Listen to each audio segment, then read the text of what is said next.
Tell you about, yeah, is it okay that we record you for our audio tape, Glenn? Yeah. Thank you. Okay, so he has an amazing amount of experience and is well regarded, published author and expert in trauma and addiction, and has probably some amazing things to say to us, or not, because this is AA and we speak from the heart, and however that happens, it happens, and it will happen. So without further ado, I turn it over to Glenn P. Hey, everybody. I'm Glenn. I'm an alcoholic. And I just found myself thinking before we got started here, people were swapping stories about gift bottles of booze. And shortly after I got sober, a sales rep gave me a bottle of Chivas Regal in a gift box.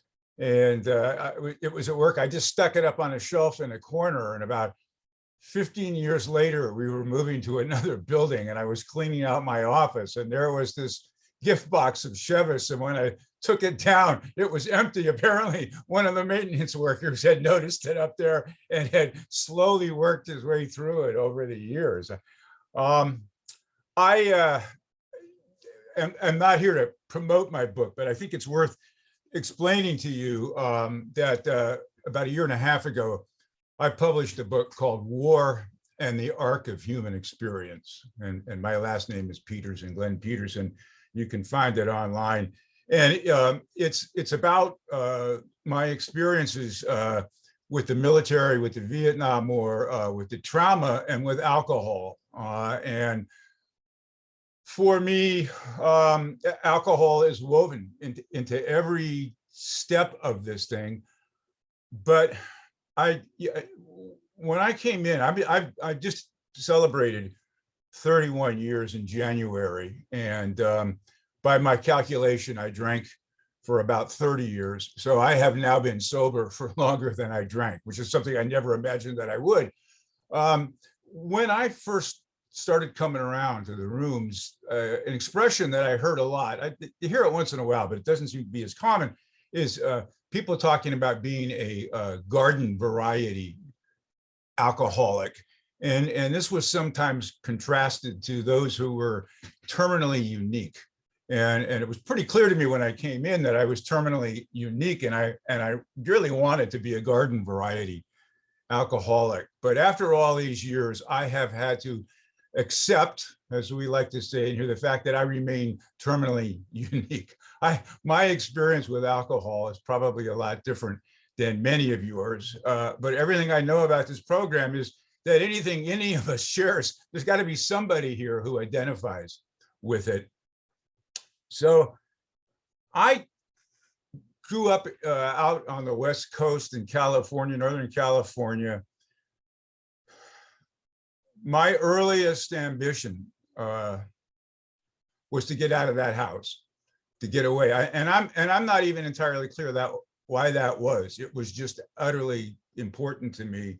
But by the time I was 10 years old, I moved down into the basement to get away.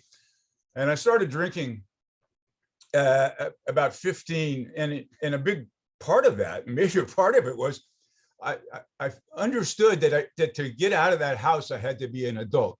And so I was trying to do things adults did. And drinking and smoking seemed to me to be crucial parts of that.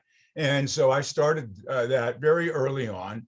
And my first real drunk is crucial to my story.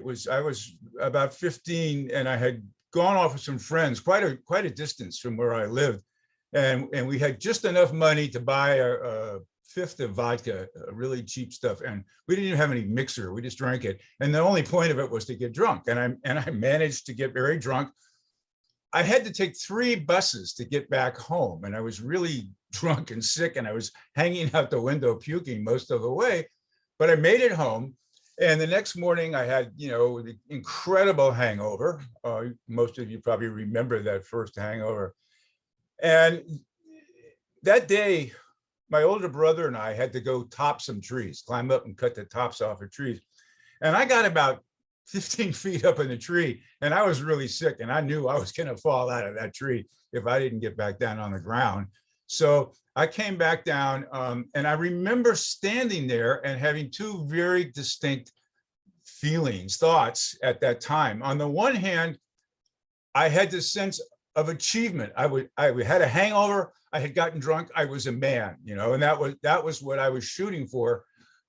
But simultaneously, I was very conscious that I couldn't do my job because of that hangover. And I was really embarrassed, really troubled by that. That ran absolutely contrary to my sense of manhood, and so for me, drinking has always been wrapped up in my sense of manhood. To be a man, I had to drink. To be a man, I had to make sure that alcohol didn't interfere with me doing my jobs. I continued drinking until when I was 16. I got into a lot of trouble drinking, and my father grounded me for 6 months. My father was a man of his word. I knew that I was not going to get out of the house except to go to school for the next 6 months. And I knew this was coming. I had seen it. So I had already been practicing climbing out the window on a rope. And my father, in fact, informed me he was going to lock me into my room. I like I say, I could see this coming. And so that night, I ran away. I had a Vespa, and I hopped on my Vespa, and I just drove hundreds of miles away, got to a strange town, lied about my age, got a job. And this next piece, again, is a critical part of the story. I'm looking around at the pictures here, and I can see a lot of you are of the demographic that will recognize this date, November 22nd, 1963. It was the day John Kennedy was shot. And I was living in a rooming house in this strange town, and there was no TV there. And somebody else said, they got a TV in that bar across the street. Let's go over there and watch the TV. And we went in, they had a little grill and some coffee. And I asked for coffee, and the bartender said, I don't have any coffee made. Why don't you just have a beer? And I said, sure. And in an instant, I worked this through in my head. Okay, this guy is in here alone. He's drinking. He's bored. He wants people to talk to. If I can get him into a conversation, he'll remember me, and I can come in tomorrow a little bit earlier. And by the end of the week, if I come in a little bit earlier, I can drink in this bar. Drinking age was 21, but it worked like clockwork. By the end of that week, I was a daily bar drinker. I was 16. I was in a strange town. I didn't know anybody else. That became my hangout. And it's really important to my story because so much of my story turns on what happened to me in Vietnam and afterwards, and alcohol is woven into every aspect of that. And when I first started coming around AA, I explained everything in terms of war trauma, and war trauma plays a big part of it. But the fact is, I was a daily bar drinker before I even went. And that's why I turned to alcohol as soon as I came back. I had the incredible timing of enlisting the spring of 1964. And I was still in basic training when the Gulf of Tonkin incident took place, which is when the Navy began bombing North Vietnam. And I wanted to be a hero, and I pursued the most dangerous duty I could get. And so within 2 years, I was up there flying off of aircraft carriers in North Vietnam. I wasn't the pilot. I sat behind the pilot, and I ran all the electronics equipment. I flew 70 combat missions. I had a large number of other aircraft under my control. The thought that they would give me the responsibility that I had at 19 years old boggles my mind now. And that responsibility really did a number on me. I will also, because I was an enlisted man, I had to maintain my aircraft and work on the flight deck after we got back, so that I was in danger, in mortal danger, like 18 hours a day, every day. I had this wonderful facility to block out how frightened I was. I can look back and I can see my body language. I can see that I was terrified, but you can't do your job if you acknowledge the fear. And so I blocked it out and did the job. And there's to me, a real, for lack of a better word, an irony there, which is it can be very difficult to trace back to the trauma that you experienced, because you may not be able to do what traumatizes you unless you can block it out, which is what I did. So I came back from the war, and because I hadn't been out in the rice paddies with the infantry, I was quite convinced that nothing happened to me, that I was fine. I had been given so much responsibility, and I had risen to it, that I changed my understanding of myself. I had been a 10th grade dropout when I went into the military. When I came back, I got my equivalency diploma. I went through college in 2 years while I was working almost full time, because the GI Bill paid virtually nothing in those days. And so every day I went to school, I went to work, and I went to a bar and drank myself to sleep every night. And in the 2 years after I came back from Vietnam, I totaled out 3 cars. And I didn't understand it. Nobody else pointed this out to me. In retrospect, it seems pretty clear. The problem was there from the get-go. The only thing that saved my life was that I performed well enough that I got a fellowship to graduate school in New York City. And living in Manhattan, I didn't need a car, and I stopped driving, and it saved my life. I'm an anthropologist. I've spent most of my career working in little islands in the South Pacific, which I chose because they were an American colony, and I wanted to atone for having fought in an American colonial war in Southeast Asia by helping this island colony achieve independence. And so I worked out there on and off for about 40 years. I got a job as a professor.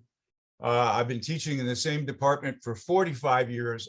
I've been incredibly successful. I headed my department for 20 years. I got married, I had a child, and that's when it caught up with me. When my daughter was born, I had to take care of the late night feedings. I won't explain why, but I did. And I knew that I was not going to be able to get up and take care of my baby if I drank the way that I drank every night. And so I limited myself to 1 drink for a few months until she started sleeping through the night. And then I was at the crossroads. Well, I managed to limit myself so I don't have a problem. But it was clear to me how desperately I wanted to drink all that time. I knew I had a problem. I made a bargain with myself that if I could really, really see that it was a problem, I would quit drinking. And as long as I made that promise, I could go on drinking, which I did for a couple of more years. But my relationship with my daughter opened up these emotional channels that I had really shut down. I had been what's called self-medicating. I didn't learn that term until afterwards, but the fact is it worked incredibly well for me. I was incredibly successful in my profession because I drank. I have an incredible hard time dealing with people. Since I quit drinking, I just don't deal with people very much, except in the classroom.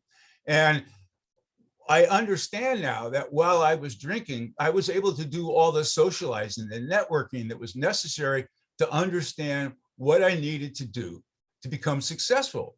And it worked absolutely perfectly for me. It was just that I was pouring a huge quantity of alcohol into my body every day. I was working, I had a family, I had a house, all of that. But I could see that there was a problem because I had been told that I needed to cut down on my drinking. I can remember sitting for days pondering how I was going to cut down on my drinking. And there was absolutely no place that I could cut down on it. And I realized at that point that there was a real problem. And I said to myself, Glenn, you promised yourself if you could see there was a problem, you would quit drinking.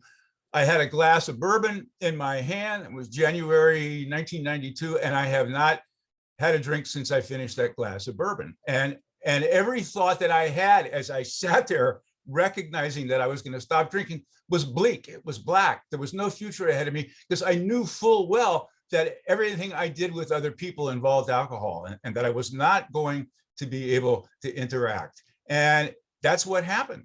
Since I quit drinking, I have had to withdraw from a huge part of my professional life. Now, I had already plateaued pretty high and it's been okay with me. But I want to stress to you that I know from talking at AA meetings that I'm not the only person in the world who has found this difficulty, that alcohol actually allowed me to function. pretty well. And it was going to kill me, but I was functioning. I always liken it to in the Roadrunner cartoons, runs off the cliff and everything's okay until he notices that he's off and then he drops down. I had run off the cliff, but I managed to get back. And it was just bleak and black for so long. Sobriety was so difficult. And I kept telling myself, I'm not really an alcoholic. Listening to these stories, I'm not really an alcoholic. But I knew how desperately I wanted to drink. And I said, man, if you want to drink this bad, you got a problem. And I really thought that after a year of sobriety, something magical would happen. And it didn't. It went on and on. And then I finally realized that I had gotten over the hump. It probably took me 5 years.